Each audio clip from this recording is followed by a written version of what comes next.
नमस्कार. आज जन्माष्टमी विशेष. फक्त साईपासून आपल्या कानासाठी आपण काय काय उपयोगी गोष्टी बनवू शकतो बघणार आहोत.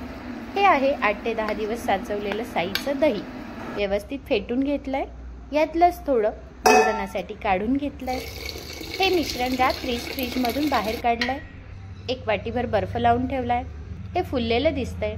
आता पाणी कडकडीत गरम करूया. दह्यात ओतूया, फेटूया. बर्फ टाकून 5 मिनिटं झाकून ठेवूया. आता बघा गंमत, कसं मस्त लोणी वर आलंय.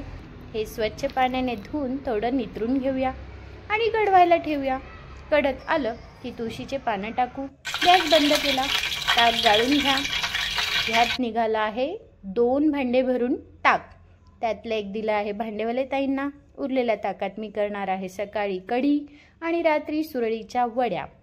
लोण्याचा नैवेद्य अर्थात माझ्या कानासाठी. उरलेलं लोणी खाणार घरचे बालगोपाळ. थालीपीठ, आलू पराठा किंवा चपातीसोबत. बघा किती रवेदार तूप झालंय. बेरी काढून त्यात साखर टाकूनही खाऊ शकता. बर्फी बनवू शकता.